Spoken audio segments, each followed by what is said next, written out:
can't stick around right now because if I don't get to the sex party, the vampire orgy immediately, like the doors are gonna close, and I'm like, Yeah, the coffin will I'm be like, closed. exactly, yeah.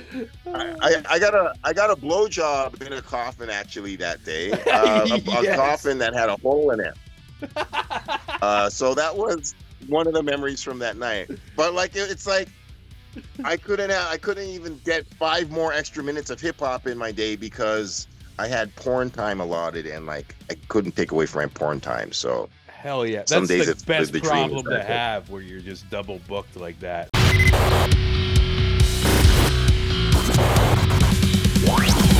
Today on the show, we are joined with my friend and yours, rapper, porn star, Toronto legend, the man, Mindbender Supreme. Not only was Mindbender the very first episode of the Creative Imbalance podcast, he recently released a brand new album called The King of Queen Street. If you live in Toronto, are in tune with hip hop, you'll know why, but we explain it. And also in this interview, he talks about his relationships with the legends such as Chuck D, Drake, the unrecognized talent in the local scene. And we go deep, pun intended, on his life in the porn industry. And even go as far as compare the two industries between music and adult entertainment on the business side, how things are conducted. There's a lot of similarities and there's some crazy differences. It was so interesting to pick his brain. And also, we take a second to remember our good friend Pat Stay, who we lost in the past year, and also spend a bit of time to show some love and respect to Mindbender's twin brother, Conspiracy, who also passed away this year. This is one of my favorite talks ever in this series, and Pat and Conspiracy, this one's dedicated to you. So let's get into it. So I've just been recovering from surgery for the past couple of weeks, and while I was in recovery, a bunch of really shitty things happened. So it's been a great wake up call. I don't want to make this whole thing really depressive, but I like I love. I never say fine when people are like, how are you doing? I'm like, Yeah, yeah, I'm yeah. wonderful or I'm horrible. Like I always bring them right into my life, and I'm like, you don't want to hear that shit. Don't ask me how I'm doing. That's something Yeah. I always admire about your personality is just how authentic you are. I feel like that's something that's always, like, from the first day I met you, made me gravitate towards your personality and just be like, yo, I want to be fucking friends with this guy. It's refreshing thing. Like, good days or bad days though, like, I hope you're having everything you go through with everything, and like you have a good recovery on all that. But even just kind of going back to when I started doing these interviews too, you were the first guy to agree to do one of these, and you met me in a park. That's right. Yeah. And who would For have thought, like, years later, I'm talking to David Suzuki, I'm getting tapped in with the leader of Anonymous, and it's all under the same name of that same show we did in a fucking park while like sirens are in the background. But I just got to say, the spirit of Mindbender always inspired me, and there was a reason why you were the first one, and I feel like you kind of strapped the rockets on this thing, even though it's been a slow burn for me, man. And just it's you're a beautiful human and everything. Oh, brother, man, it's just real, recognized real, man. We feel the same energy in each other. I always thought the same about you. You care about art and politics and culture and life, but you've also got good human energy in you, and I've always appreciated that about you, Sean. And like, no matter what, you're like working in the trenches, trying to capture history and doing your video stuff and whatever, and you never let any of the negativity like just bog you down, man. You always kept your good smile and your good energy, and like I don't care what, like that's what matters the most to me, man. The humanity, man. I don't care how famous or rich or powerful anybody is. Like I've met a couple pretty big celebrities. I've had conversations with Drake and Kanye, and I've been in the same room as Jay-Z and Nas and whatever. And it's like, if you're not a good person, I don't care about none of that. So like you thanks for just always being a good person, like for over the years. Yeah, and that's facts, and especially like you mentioned like all those names, and it's so cool like how many legends just know you, and rightfully so, because again you're also in the trenches, and beyond the trenches you are the embodiment of hip hop, like in a purest way.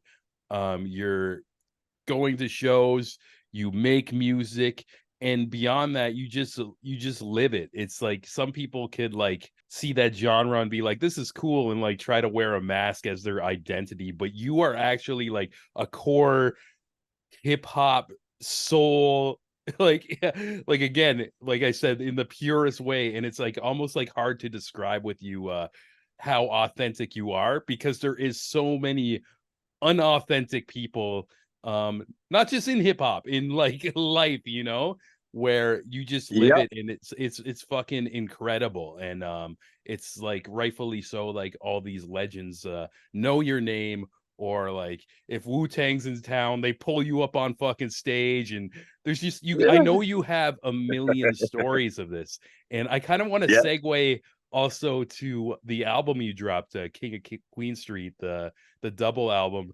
And also you got like little sprinkles of like whether it's an intro or like an interlude of all these different legends kind of saying something. And I love how it like kicks off with like even Chuck D on one of the albums and everything. So you want to kind of tell me about like this project, because even though I've listened to it, I never kind of picked your brain on the King of Queen Street. Well, I really am thankful for you, because this is, to be honest, like the second interview that I'm talking about it. I've only had one other interview really talking, because the album dropped on Canada Day, July 1st, which was, shout out to Rickshaw and Type A Records. We really worked up, we busted our ass for 9 months to get it out on Canada Day for the 50th anniversary of hip hop, because it was a dedication to Toronto. It's called the King of Queen Street. It's Queen Street East, Queen Street West, Maestro, Socrates, Cardinal, Tone Mason, a Rich Kid, like it's Attorney, Mel Boogie, like so many Canadian legends are on it, and I'm so thankful for the family for being there. But my brother passed away on July 7th, so I haven't really been doing anything since then, and I've really just been meditating and just kind of like, shout out to Supreme Being Unit, and just like kind of getting my head together about re-emerging. And like I took in a lot of like a lot of hip hop groups like Wu-Tang, A Tribe Called Quest, and even De La Soul this year. Like, when those groups, when they lose a member, it's just like, damn, what's gonna happen? You gotta kind of reflect and mourn and cry and laugh and reminisce for a while, and then you brush off the dust, and then you kind of get back out there on the road and kind of do the music for them and carry on their names. So like, I'm saying all that to say, making the album was really awesome, and like getting Chuck D, it's like some of the legends that were on it were way easier to get than others. Like Chuck D was almost the easiest person to get on the album. It was really wild. Like You know what's crazy? I'm I finding with I doing saw him at a interviews, conference. that's the way it's been like some of the bigger names, because they're like, I don't know, they're in those spots for a reason. Like they're professional, they're ready to go. Where like I can ask my buddy to do something, and they just keep putting it off or whatever. But sorry to cut you off. I just kind of got No, like found that no, like no, no, tidbit please cut was me off. was so like interesting, that like a Chuck D would probably be like the easiest, where I would think it would be the opposite. Like you got to go through 7 managers or whatever, but the power of Mindbender, No, no, you nailed it. And honestly, I sometimes you ask super deep questions where I gush a lot of information. So jump in the middle if you have anything to add, for sure. But no, it's just I've known Chuck D. He was my first rap concert I ever went to in 1991. I interviewed him in the 90s. I've seen probably 12 or 13 Public Enemy concerts. I've interviewed him twice actually. And this SBU album was distributed on Chuck's label in 97. So I've known Chuck D for a very long time. as a friend. Well, not like as a friend, like just I'm not gonna say like he doesn't drink, but like I don't hang out with him, but we have a Yeah. relationship, is what I'm saying. Mm-hmm. And so when he came to Toronto, like I've seen him like so many times. So when he came to Toronto this year with Be Real and Maestro's doing an interview, Chuck D was signing a book, and I was just like, "Hey, Chuck, I got an album coming. I got some guests on it. Would you mind saying a couple words for the album?" He's like, "Let's go." Immediately, Nice. immediately. He didn't say email me in 2 days. He didn't say get at my manager. He did. I was standing in front of him. He's like, you got a recorder? And I was like, yes, I do. And Oh, he gave amazing. me immediately. He was just like, and this was after he had signed my book, and he put my bro always Mindbend. That's how he autographed the book. He wrote my brother always, and I'm like, Yeah. oh, you're calling me your brother. Yeah. So He remembers he's kind and of really, appreciates.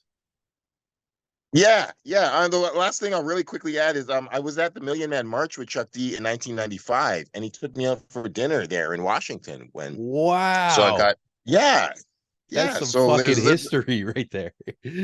yes, yes. So we go back. So this is why like Chuck D will be like, bro, I got you automatically. I'm not gonna ask you money for this. You're hip hop, you've paid dues, you've supported Public Enemy for 25 years, da da da da da. No problem. And just did it. And there's certain icons and legends and stuff that didn't make it, or it took a long time for things to come together or whatever. I'm not gonna out anybody, but like I Mhm. love all the people who did support. And yeah, just relationships are weird, and you're so right about interviews, man. It's so wild and weird who will give you what at what point in time and for what reason. Yeah, You never know. definitely. And sometimes it's the people who I think wouldn't fuck with this, like end up just being all about it in a way. Yeah, it's an interesting journey, as you know, too, with just in general pursuing, I don't know, your passions and stuff. It's so cool, like how things can infinitely evolve and change. And even one thing I want to talk about too is your life as a porn actor. I remember last time I talked about this too. I used the word porn star, and you preferred the word porn actor. I wonder, is that still the same sentiment? No, no. You know You're the why? Hold star. on one sec. Yes, let's go. And I really thank you, because I respected in the beginning, if I was just if I was say like like Stanley Tucci, or fucking what's his name, fucking or John Malkovich, or like like a good working actor that never won an Oscar. I would be Mhm. like, hey, I'm a movie actor, I'm a porn actor. But I don't mean to Oh, be you got too the nerdy, but award. I've got an award. I've won 2 awards. I've been nominated about 9 times, and I've won 2 actual awards. So now I can officially say I'm a porn star instead of a porn actor. That's And amazing. this is it's a nerd. It's a nerdy, weird little distinction, but it's like a kind of like a level of respect and acknowledgement that I give to myself for like this is what I've gotten from my peers in the industry. So now I can be like, I can't. I'm like, yeah, I can call myself a porn star because I've been recognized by the industry and my peers as a outstanding contributor to porn in Canada, and it's really cool. But yeah, it's Yeah, that's I so amazing. And you're like the only person I know who does this. And even like it's I always like talk about you like when just in general, like because you're just such like a unique human being. And when I mentioned the porn side, I think some people when they hear like the term male porn actor, they think of like, oh, this is gonna be like some like sleazy guy or whatever. But you are the total opposite of, and almost like it's interesting because even when I talk to you about women and stuff, it's almost you have like such like a high respect for them. And it's just, I think, even wasn't that award or one of the awards or a nomination was for like a feminist porn, or did I read that right like a couple years ago? Or Oh yeah, it's for the Toronto International Feminist Porn Awards. That's what I won for. Yeah, it was. Yep. Mm-hmm. Yeah. And I actually, the second award I won was for me dressing up. I dressed up as Harriet Tubman and Rosie the Riveter. Like I was tributing. I got dressed up in makeup and pantyhose and whatever, and did a tribute to very powerful women. I'm like, yo, I dressed up. I fucking like I did Harriet Tubman, and I didn't shoot a porn as Harriet Tubman. I put that at the beginning. It made a tribute to some very powerful women. Did an honorable thing and kind of explored my femininity a bit, and then had some mind blowing fucking sex with hot ass beautiful blonde. Hell Uh, yeah. so yeah, so shout out. Yeah, it's a fun life. It's a really fun life, dude, and I really appreciate you acknowledging it. It's a lot of people don't acknowledge what I do. They're like, okay, well, you're not like a typical black, you're not like Prince Yashua or like like the typical male porn stars. Shout out to all of them though, man. Like those are the homies. Shout outs to But Lexington Steel. shout out to Lexington Steel. I emailed He's- him and oh, no way. he emailed me back. Dude, I emailed him when I started my career. I'll give you a little exclusive. I almost called myself LL something. Like I almost called myself LL Lovejoy because I wanted to do LL as in like ladies love like Cool J. Oh, yeah, keep But it I hip wanted it hop to in be there. like, yeah, I wanted to do like a hip hop porn thing. And I almost called myself LL something. And I was going to be Lexington Lovejoy something kind of thing. But I emailed Lexington and I was like, yo, yeah, man. Like, yeah, I emailed them and I was like, yo, I'm trying to get into porn, whatever. And I was thinking about like using your name as a tribute. And he was like, go for it if you'd like. He emailed me back and was like, get into porn, go for it, young man. Like, I support you. So it was really great. It was kind Cool. of like I almost haven't gotten recognition. I mean, I've had a lot of moments, but I haven't had musical recognition from a lot of my heroes. So like I've met Nas, I've talked to LP, I've met Talib Kweli and Mos Def, and like so many rap heroes. I've met RZA and Meth and stuff. So they know me as Mindbender, the supporter of their music. But not too many times have I had them acknowledge my music and really respect it and rate it. So to Yeah. have a porn star like respect my porn ambitions was special. Yeah, that's really interesting. Do you feel like sometimes maybe in hip hop too, whether it's just the egos or whatever, even though they might like respect your support, they might not take the extra step to go and listen to what you have going on, or even like, because I think your just like discography is like very special. It like captures a lot of Toronto history, and also like you're just out there, like you're in the streets, like again it goes to full circle of our conversation where you're just like such an embodiment of hip hop, and I don't understand why some of these guys might not take that extra step, because maybe you're not on like a record or like a major record label or anything like that. Maybe I don't know what's going in their head where they see you but they're not like taking that extra step to listen, if that makes any You sense. know, I mean, And I could be wrong too. I'm just kind of just um, riffing right now, but no, I totally agree with you. And there's like, I'm gonna give you a humble answer and then an egotistical answer. love The it. humble answer is Yeah, the humble answer is I'm not doing enough. I haven't sold enough. I haven't like shaken the right hands, or I haven't be presented myself professionally enough, or I haven't gone through the right manager or booking agent or like higher industry protocol to bring me to those connections. That's a possibility for me. Maybe I'm just not conducting myself right. The Mhm. egotistical answer is I'm actually dope as fuck, and those guys don't want to be threatened by bringing on somebody who could actually change the trajectory of their movement, because I'm not whack. And if you're like, yo, man, like this, I'm not nobody, man. Yeah. So I mean, the last way I'll say it is like rappers used to put on other rappers. EPMD put on Redman and Keith Murray and all, like they bring rappers into the game. That's something that doesn't happen in hip hop anymore. Drake hasn't put. I support Drake. Drake is the best thing to happen in Toronto ever for sure. But I doesn't mean people can't be constructively criticized in anything. I can be, anybody can be. So it's like this is not hate. This is suggestions for a better music community. But I think, Drake could put on some rappers. He signed like Yeah. 4 R&B singers, but Party Next Door and such. But like, why hasn't he put on any Toronto rappers? Why hasn't Kanye put on more rappers that are actually dope? Like he's putting on subpar dudes like Kid Cudi and people who like aren't nearly as visionary as them. So this is what I'm saying. Like some of these dudes are like, I don't want to like co-sign somebody who might, because the last time it happened in hip hop history was when Jay-Z hooked up Kanye, and especially Kanye on a became huge very scale successful. like Yeah, and like it was like the best thing that happened for hip hop and the worst. Yeah. Like Yeah.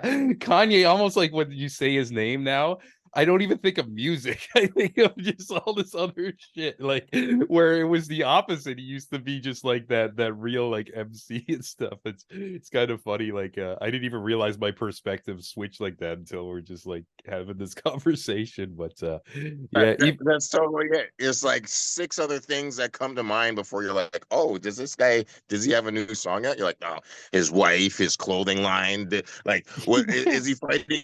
Is he fighting with Jews again? Like what? Like you like who is he slandering this time? Like what? Like what? And it's like what the fuck? Is this guy a rapper or like a TMZ headline generator? Yeah, definitely. It's just like almost like the social media's turned into the new reality garbage trash TV, and he's one of the main characters. And Yeah.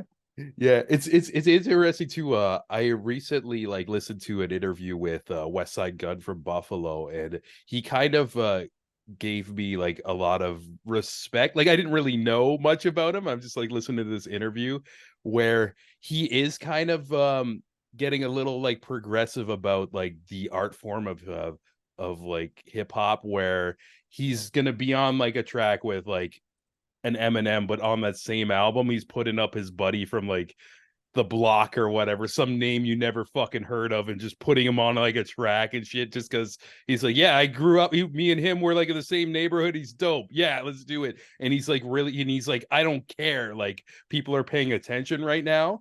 And I feel like Toronto needs something like that, because not only you, there's other names, like I can go down a list of guys who've been really fucking grinding out here and still doing it. Like I could still go to a club and like maybe they're known here, but just in this bubble, and they're so good at what they fucking do, and it's like Yeah.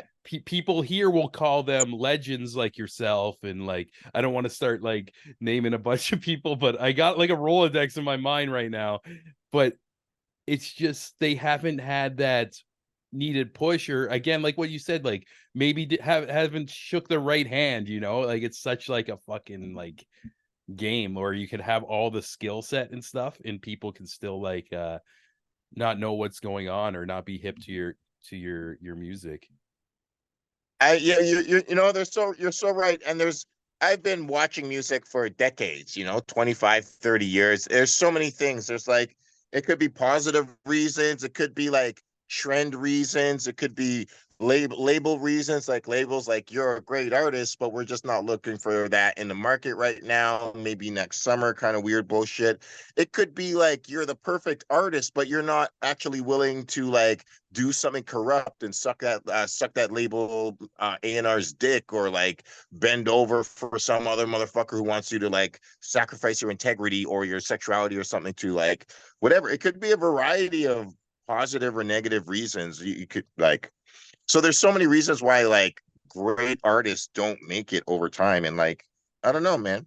It's like, yeah, for sure, I'm not going to give up. I'm going to keep going until I'm just fucking dead. And hopefully, like, I hope to live to see my artistry celebrated. But like, you know, I don't know. I don't think I'm going to be Van Gogh. I don't want to be Van Gogh. where I'm fucking like broke my Yeah. whole life, and then I die, and And then then people are people like, "Oh start my god, appreciating. fucking Yeah.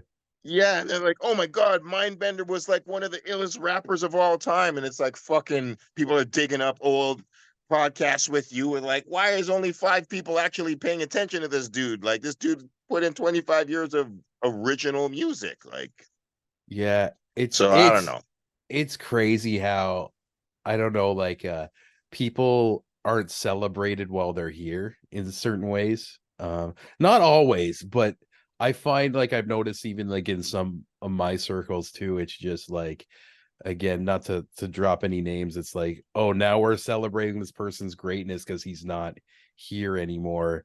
And it's almost like it's such like a weird thing where it almost goes back to that saying, it's like you don't know what you have until it's gone. um Yeah. and I try to even like as I'm getting older and having more losses in my life to try to like keep that close, and more times than not tell people I love them, tell people I appreciate them, because I feel like sometimes you just think this is going to be around forever, where life is very temporary. And I'm coming to even like it's for some people, I know not you, I can talk to you about anything. Some people like don't want to like even like put that notion in their mind or talk about stuff like that, but it's I don't know, it's just like I'm just starting more than ever to like appreciate and celebrate the people around me who are good people, like no matter what they do, even beyond this art stuff me and you do. Just like fucking people who are there for you, like just every day working hard jobs and stuff like that. And yeah, it's like you got to celebrate everybody who's got good in their heart. Yeah, Sean, I fucking love you for saying that. I totally agree, and that's the way I live, man. Like, there's like neighborhood people in my like I talk to my local houseless people, man. Like people on the street, I give them money. I talk to them. They give me like I see them literally across from Much Music. I've seen some of the biggest celebrities, but right across the street, there's some homeless people, and I talk to them in the exact same level of respect. I don't give a fuck. I go to restaurants and I'm like, hey, you're here. I used to work at restaurants. I worked like 7 or 8 food jobs. So like I always respect people at restaurants. And whenever I go, I'm like, yeah, I do think I'm a motherfucking world-class rap superstar. But I also am like a humble, down-to-earth citizen of Toronto that like will just say hi to a normal human being when I see them on the street. Like I don't think I'm bigger than anybody. So like I'm so with you, man. Like the regular people, they're the ones who like really keep like today, like just every single regular day, like just keep it all going and don't Yeah, fucking they're don't like make the the world worse. they're like the fucking glue to our playground. You know, it's like Straight up.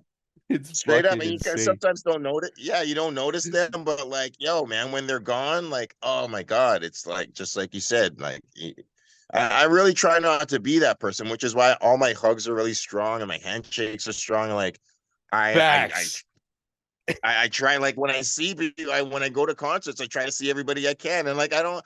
There's some music I don't like. It's not like I love everything. That's just that would not be logical because there's some actually music that I don't like out there. But if I like your music, I will show up, I will support, I will listen, and I will be a fan, and I will show love, and like Yeah. it doesn't matter if you I don't it doesn't matter if you got 50 songs or 50 fans or 5 million. Like I try to be there from the beginning and just show real love because Yeah.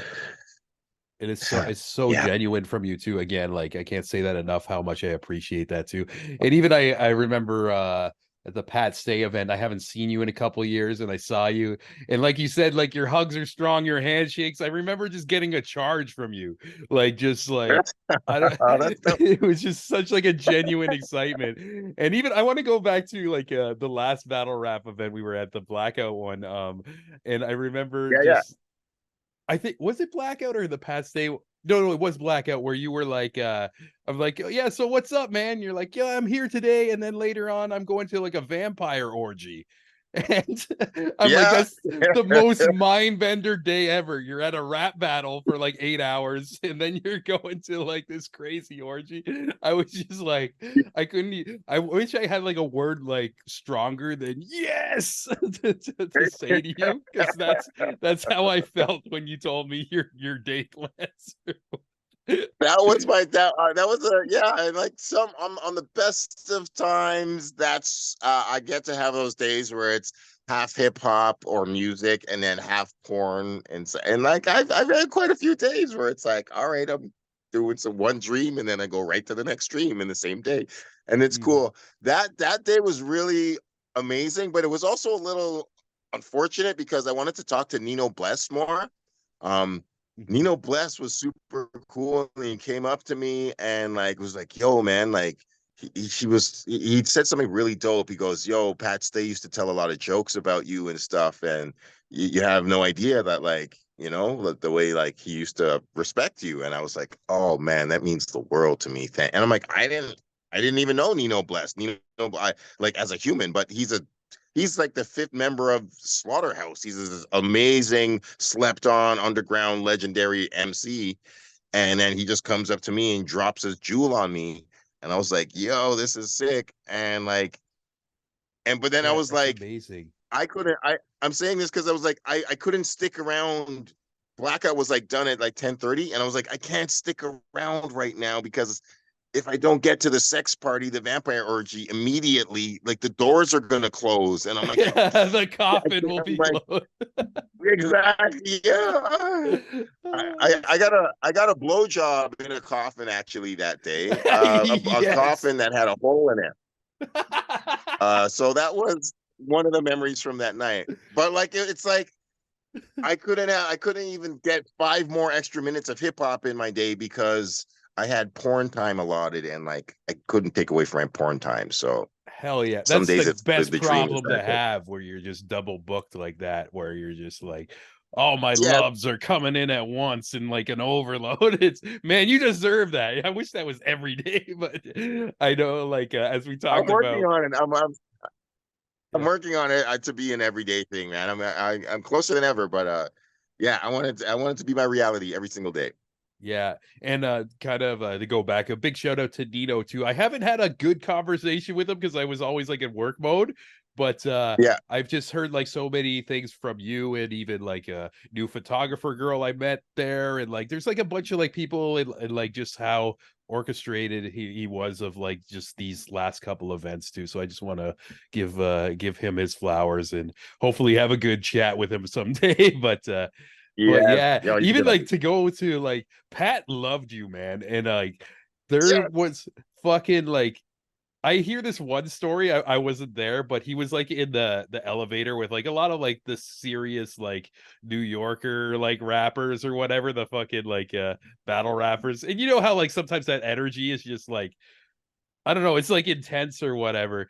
And apparently, like he was like in an elevator and was like, "Hey, have you guys seen Mindbender's dick?" And like just like trying to break the ice, and like probably pulled up your Twitter or something, and just like purposely trying to like make everybody uncomfortable. And like, look at this thing, like, like, and that was like so Pat. But Yeah. Yeah. man, Oh my God. Yo, fuck Pat. I love Pat so much, man. Pat was the the greatest battle rapper of all time. And I think Pat would I wanted to say this in a couple places, and like I don't know how if it's a played out conversation or not, but I yeah, sincerely feel it. I think Pat would beat Eminem. Pat has beat fucking Disaster. I think Pat has essentially proven that he is the greatest battle rapper of all time. But I think like that's in the leagues. People got opinions, whatever. But this is my opinion, and I think that Pat Stay could take out Eminem, like as oh far yeah. as fucking everything goes. And I think even Eminem knows that, man. I think Eminem. Yeah, It was really nice there's to a see Eminem. reason why those guys Eminem. aren't stepping in the ring with a guy like Pat, you know? Like it's Pat's greatness at battle rap was undeniable, and it was fucking scary. Like I couldn't imagine standing across from that and being like, I have to go to war now. you got to be on that same level, which is like a fucking battle god, you know, like it's like the You know, peak of skill. peak of skill. And like Disaster is one of the scariest lyricists in all of rhyme. Like his rhymes are fucking guns, slaughter, murder, syllable, death, fucking overload, like Mm-hmm. big pun on fucking super crack times Scarface. But like Disaster and some of those guys are like it's all war, but for me, Pat Stay was like war and peace. He would destroy you. He's like, I can be super lyrical. I can fucking destroy you with like verbal combat for sure. And physically, I am not no fucking slouch either. You will not be thinking that I am no weak little dude talking shit. I could back it up if this ever comes down to that, because there's a little degree of like, how real are your words in this battle Yeah. rap shit. But then it's like Pat could also be like, you know what? I'm gonna fucking walk into a room of enemies and make them all love me by the end of this. You guys will all fucking realize I will kill you, or I will love you, or I'll fuck you, or I will kiss you, or I will make you laugh, and I can do all of this. And Yeah. I will not lose my masculinity or my humanity or my power, and I'm gonna Mm-hmm. win, and I'm better than everybody. Yeah, So I that is just power. I just I don't watch battle rap. I mean, I still watch battle rap, but I don't. It's not the same to me. Like, Yeah, yeah, it's not the same. yeah, I think he's the greatest that will ever have done it, and yeah. So, yeah. but It's anyway, so true. Yeah, and even like he just kind of has the power to conduct the vibe of any room he steps in, whether it's a battle or just casually. He used to, like, as a joke, like try to make all the production guys like all uncomfortable and stuff, and he ended up stopping with me because I just start laughing, and he's like, oh, he's on to me. So then he'd like go to like somebody else. But there was like my boy Joe Cash, there was one day he was just like one of the hotels, like I think he was like talking to like thesaurus or something, and he was like up on like another level, like a step or something. And Pat actually like snuck around like a child, like crawling, tied his shoelaces together. And when Joe noticed, he's like, bro, I'm not even mad. I'm fucking impressed that you're like such a big, like 7 foot monster. Like just his energy was like in the way he would joke around was like such like a kid, like a bully in a schoolyard, like just very yeah. juvenile. But oh man, yeah, love him to death and But everything. that's the thing. It's like the bully that you love, man. Yeah, Like yeah. it's just yeah, like heart of gold, man. Like I've cried so many times watching some Pat stuff. I'm just like Jesus fucking Christ, man. And we could go on forever, but like I don't want to Yeah. go on too long. But I do want to say that like I really really mean it. Like Pat Stay was sincerely one of the greatest human beings I've met in all of my hip hop, every room I've ever been in my entire hip hop life.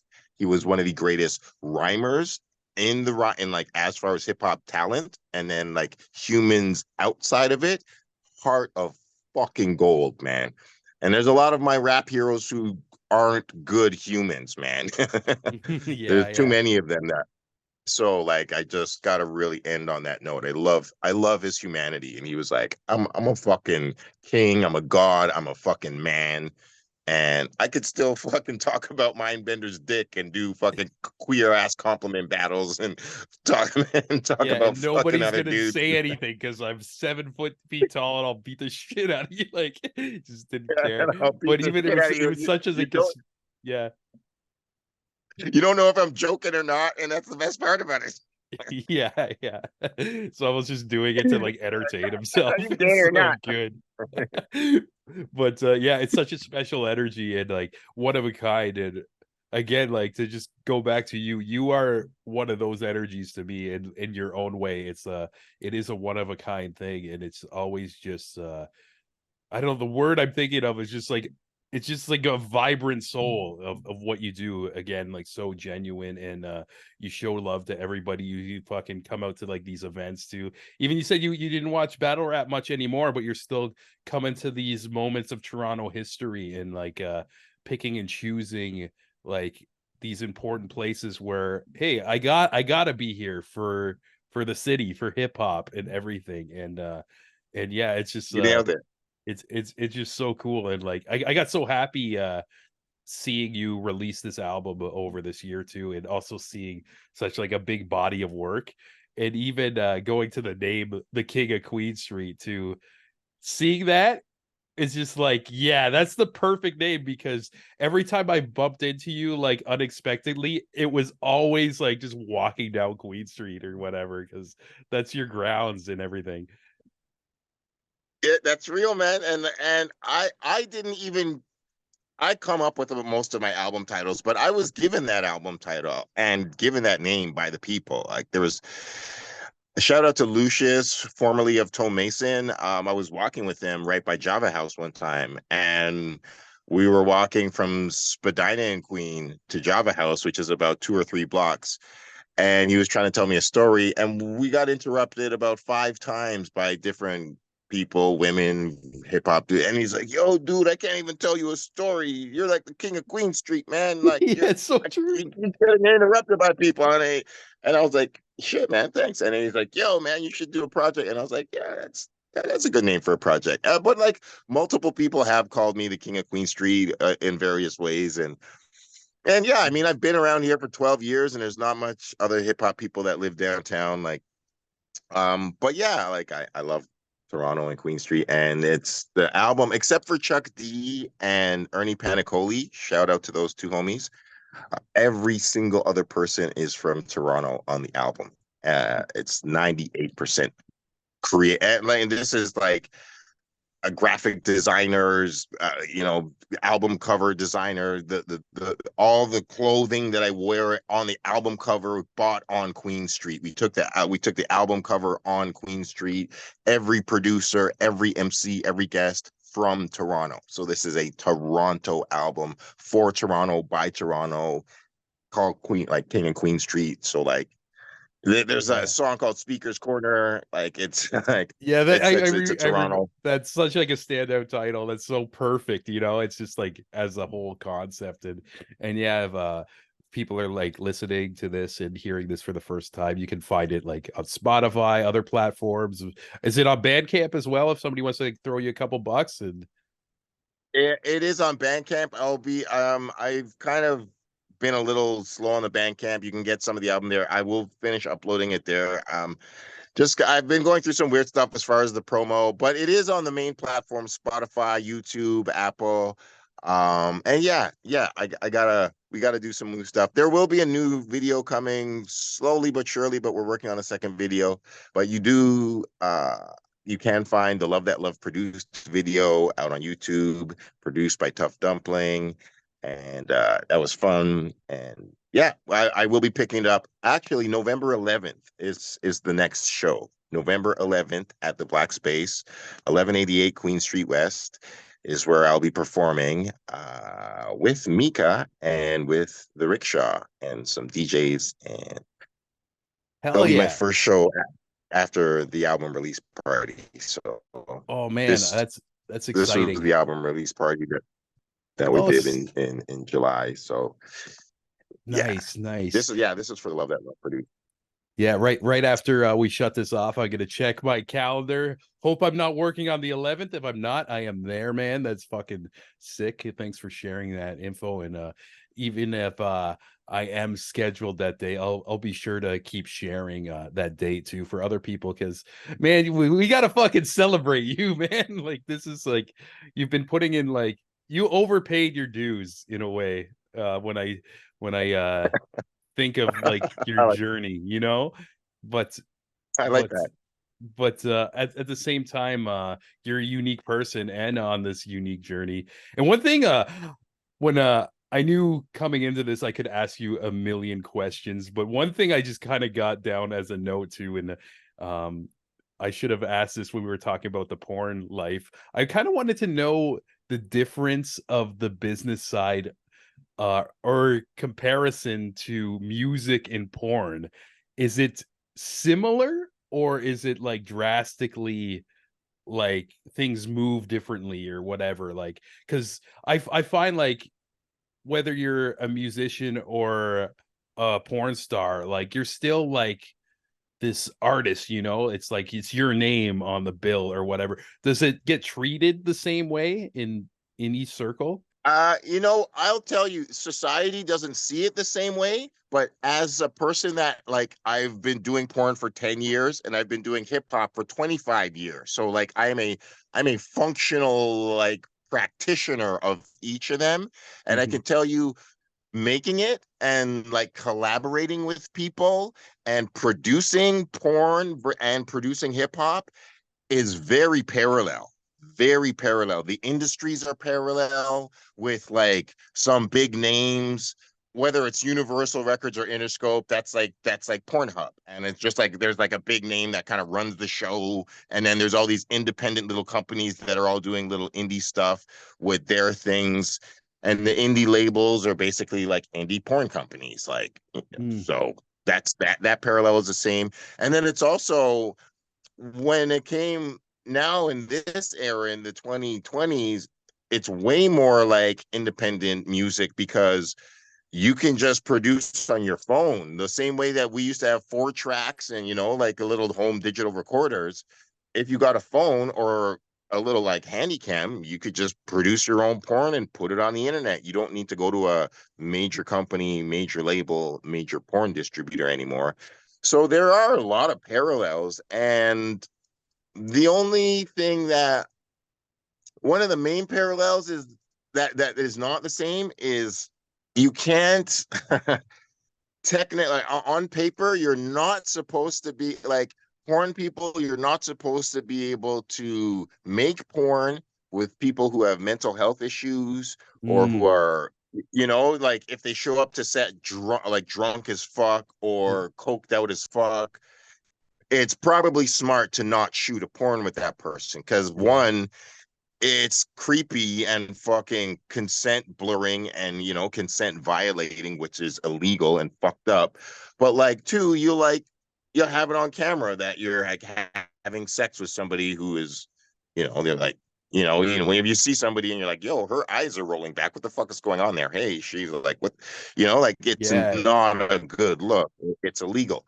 I I'm love saying that that to this is a say like, rule. Like I didn't know anything about this, but yeah, yeah, yeah, it makes sense, but at the same time I love how that's set in stone. That's fucking awesome. yeah, yeah, like any reputable porn company that wants to like stay in business and not want to be called out or canceled or fucking shut down out of the industry. Like, people do illegal shit and like get away with it as long as they can. Word to fucking Donald Trump. But like, like in porn, you can't you like with all those Netflix documentaries and stuff, it's like those dudes in Florida, they'll be like every summer they try to exploit a new bunch of girls and stuff. Every summer there's always a new group of 18-year-old girls out there looking to shoot porn. So some dudes can like, hey, how many girls do you get to exploit and manipulate before somebody catches you and shuts you down and the word spreads that you're a fucking creep and that, hey, don't shoot with this guy. Maybe 10, 20, 30 girls, whatever. Some people are shot for many years and they're still doing creepy shit.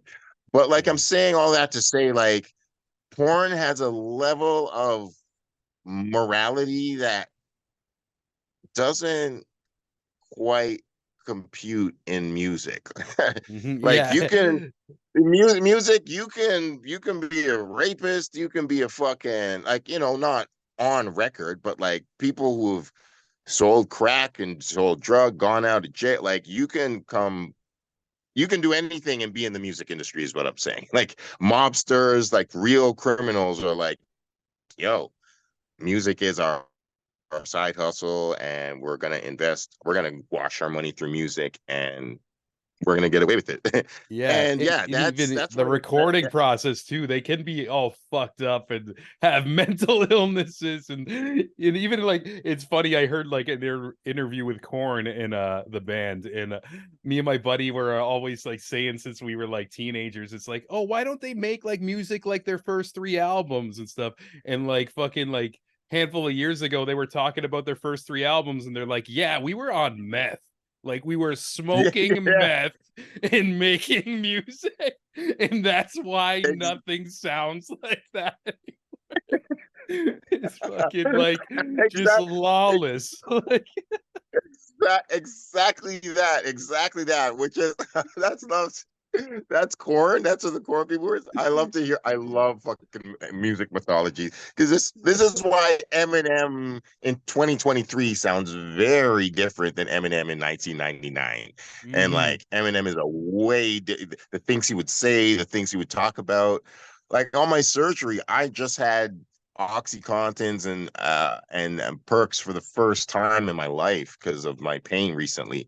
So I'm like, yo, now I know these old Eminem songs on a different level when Yeah, he's you talking just about. start And like, listening to that now. It's just like, I get it, yeah, man. Like, like, yeah. oh shit, I get it exactly. And it's like Eminem now is like when he talks about weed, he's like, I'm referencing Snoop Dogg. He's like, I don't smoke weed, I don't drink, I don't do pills. Eminem is a sober father now. So like I'm saying all that to say, like you're so right. Like you can make music fucked up as hell and like drunk and whatever, and if the music comes out and it sounds good, like nobody really will say shit. But you really can't do it in porn. And I'm not just gonna say that people don't do porn and they're not drunk or like coked up or whatever, but like it's probably more controlled in their own environments and shit. And like Mhm. and I can't say if somebody's like does a fucking pile of coke and then goes and does chatterbait, like you Yeah. can't really like Yeah. that girl's coke. It's just a Friday night, you know? Like, Whatever, this shit happens. yeah. But yeah, I'm just yeah. There. Long story short, yeah, there are more parallels than people know between porn and music, and it's fun to discover them.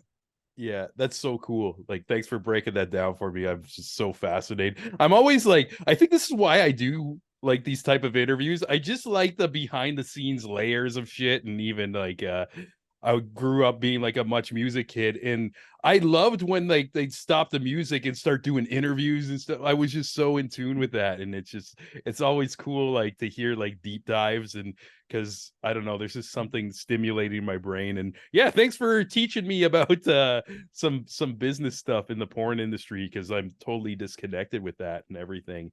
And Oh, no problem, man. I mean, I want to evolve it, and I want to be an example of good, healthy sexuality and porn and passion and respect for women and respect for human beings and just evolution. There's two things I do want to say. Like I do believe that sexual rights are the civil rights movement of the 21st century. Like I really do believe that. It's a could be a controversial statement to some, could be a weird statement to some, but I do believe that if we're all able to express our sexual identities, then we live in a truly free world. And there's still tons of people who cannot speak their truth. And like mhm. we haven't, we haven't like in some ways, like we haven't evolved past 1967 when it was illegal to be homosexual. Like some people still kind of live in that kind of oppression in modern, updated, shitty ways. So yeah, Yeah. I Mhm. just trying to do my best to help liberate the world and to help teach people more loving, smarter ways. And yeah, my website's malcolmlovejoy.com, just to make sure. But Yeah, yeah, hell man, yeah. yeah, that's the path. I'm on this path for it's a good life, man. Even though I kind of had a shitty week, I had an amazing year. It's been mostly a great year. A lot of good sex, best album of my life, and Yeah. 2024 is I'm gonna cash in on those overpaid dues. Yes, now's the time, man. Now's the time. And yeah, I hope with everything like going on right now with your recovery, like your surgery and all that, that everything goes smooth. And it's again, like you're such like a ray of light, because even though like I could tell from your words that you're having a rough time right now, you're still like you're bringing that mind bender energy that I always know, you know. It's almost again like not a I can't even like explain the feeling. It's just the vibe you bring. It's its own unique thing. And yeah, you're just such a fucking gem. And Yeah, I usually like to keep these things around an hour. And just Yeah, man. before we go, I just want to almost just pay my respects to your brother as well too. I know he's like a big part of your music history, your life history. Obviously like he's your twin and everything, and you guys got some albums in the past. And even one thing that really stuck with me when I saw you for the first time since his passing. I gave you my condolences, and you said, "Man, he's with me. Like he's with me. He's like almost like his spirit's kind of coming with you on your journeys and stuff like that." And is there anything you kind of want to like elaborate on that, or just kind of show some love for to conspiracy before we take off? Yeah, man. I really thank you for acknowledging him and being who you are about it. Uh, he he did he did his King of the Dot battle, and like he liked King of the Dot, and like I did my King of the Dot battle against Mr. Conspiracy in honor of my brother, and like seeing I wasn't there when my brother battled Josh Fisher, but like my brother was he loved battle rap. He loved hip hop more than me. Like he was one of the few people that could just eclipse me, and like but he had in the eclipse is kind of the accurate word, because his darkness was real, and yeah, he is with me, and yeah, I just got to kind of take him in, and just have the next chapter of my life, as in like the rest of my entire life, be an honoring of what he taught me, and what he what he brought, and everything, that because like I will say, man, like something I don't even really want to say it, but I was something something in this week that's been shitty happened to me involving my brother. um I can't, not him personally, but kind of his situation, and Mhm. that's all I can really say. And it just reminded me how there's no you need darkness, man. Like there's no all the light that I have and all my positivity hasn't gotten me as far as I wanted to. And like just being nice doesn't get you everything in this world. Like pick whether it's fucking Jesus, or it's Martin Luther King, or fucking or just a pretty girl walking down the street who gets fucking harassed or whatever. Like you can't always be nice. So Mhm. that's part of the biggest lesson of what I'm taking with my brother's passing, because he struggled in some ways, and I know that there's sadness in him being gone, but there's also peace in him not hearing the schizophrenic voices that he heard when he was Mhm. here. So there's like bittersweet everything. I've been saying that it's everything.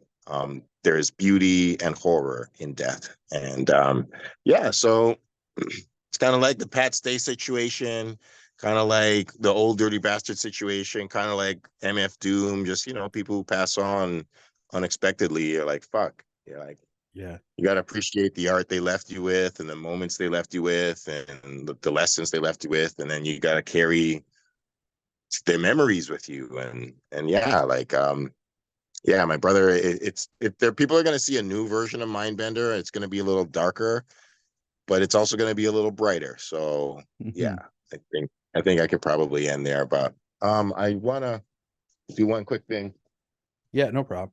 I just want to like I've been finding all these dope pictures of him, Oh, and cool. actually I'll show this to you, because this is, if you can. Oh, nice. I've been friends with Nameless for Yeah, I fucking love Nameless. Shout out. That's a Shut up, really good Nameless. picture. That's got to be from like 10 years ago, right? Or something like that. Oh no, it's probably from 20 years ago. Probably 15 years ago. Oh, okay. 15. This is probably 2004, 2003. Oh, But wow. Cool. I didn't know you guys went yeah. back that far. That's amazing. Yeah, yeah. Nameless is like a brother to me for sure. But I just wanted to give a shout out to my twin bro Conspiracy, and Hell like yeah. Yeah, man. He's still with me. It's just I just can't pass him this spliff, but he's here with me. And Yeah, yeah, all it's these. Yeah, Stewart. man. Thanks for letting me talk about it, Sean. Your heart is also one of a kind gold, man. I've met a lot of. I also got to talk. Like, I really want to end, like, as far as journalism goes, and hip hop, because the way I see hip hop is, telling either your story or your community story or your neighborhood story or your family or your career or whatever. And there's been a lot of change over the years, and there's a lot of fuckery and lies and fake news in the actual sense before the term was fucking turned into bullshit. But, like, people who don't have the integrity of telling the truth and asking good questions, in not in some fucking like witch hunt way, but in Yeah, like a or clickbait curiosity type way. of thing, you know. No clickbait, no Yeah. bullshit. Just like, hey, I care about you, and I'd love for people to know. And you have always done that in multiple levels and multiple industries. And I really cherish you as a real person in the media who doesn't do this for fucking fame or bullshit, man. You do this for knowledge and connection. So I love you for that, man. Thank you Thanks for so all. much for seeing that.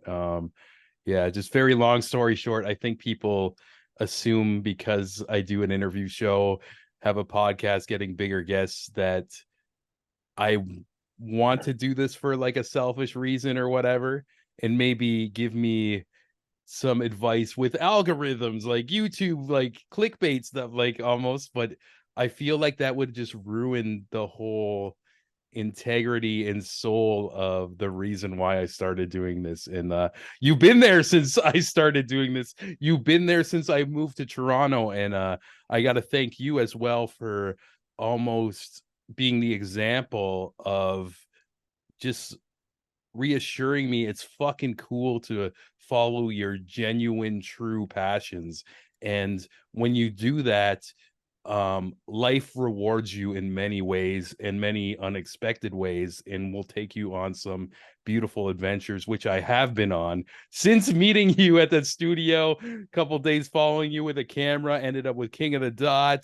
You know, like with them over the years, I flew to LA. Like I got so many like different stories, and even like that in like other ways too, of just taking that spirit and going into different projects too. So I thank you. I love you forever, man. And yeah, you're welcome to do this with me anytime, man. You're part of this. You are the creative imbalance, you know. Thank you so much, man. It's an honor. You're one of my favorite interviewers, man.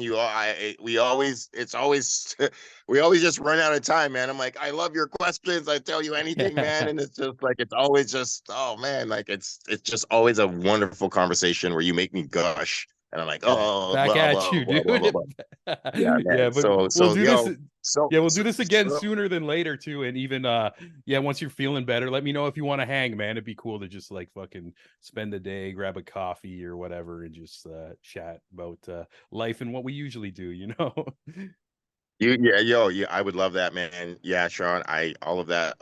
And I'm not gonna talk to you. I mean, for the rest of the year, it's almost done. Shout out to everybody. Merry Christmas, Happy Holidays, Happy Yeah. Halloween, and all that shit. But 2024 is gonna be the best Mindbender year of all time. I'm dedicating it to the King of Queen Street, Conspiracy, Supreme Being Unit, Toronto hip hop, and all the people I love. And I look forward to giving you another porn rap adventure update. Hell yeah. Dude, you're the best. Thank you so much, man. I hope you have a fucking awesome day, brother. Talk to you soon, eh? This is the best part of my day, man. But yeah, I love you, Sean, and I'll talk to y'all soon, man. Everyone, Yeah. peace. Mindbender Love you loves you. more, dude. Boom! Thank you so much once again for your love and energy, Mindbender. Definitely one of the greatest people I have ever met in my fucking life. Like we mentioned, the King of Queen Street, you can find that everywhere. We're going to have links in the description wherever you're listening to this, whether it's on the Spotify, the YouTubes, all that. If you're on the YouTube, give us a little sub. We're 100 people away from monetizing this bitch, and every cent can help.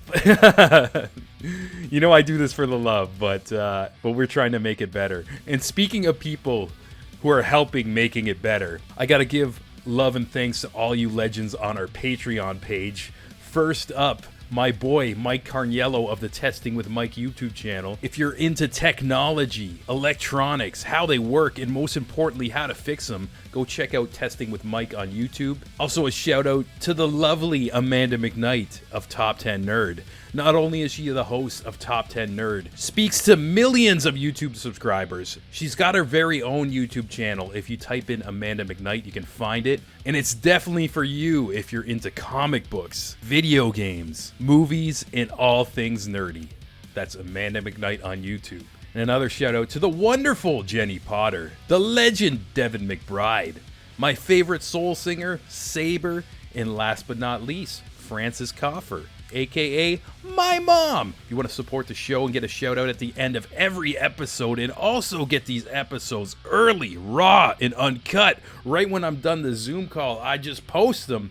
You can go to patreon.com/thecreativeinbalance, and beyond having my thanks, you can just go to bed at night, sleep soundly, knowing you're a badass motherfucker who supports raw, uncut, independent media, and nobody can take that away from you. You hear me? With that being said, we got some amazing episodes around the corner. The actor strike is over. We had some things locked in, and due to the strike, they had to be derailed. Some dream conversations of mine. We're going to find out if those opportunities are still there. But yeah, keep in the loop, and we'll have more awesome talks coming your way. Mwah!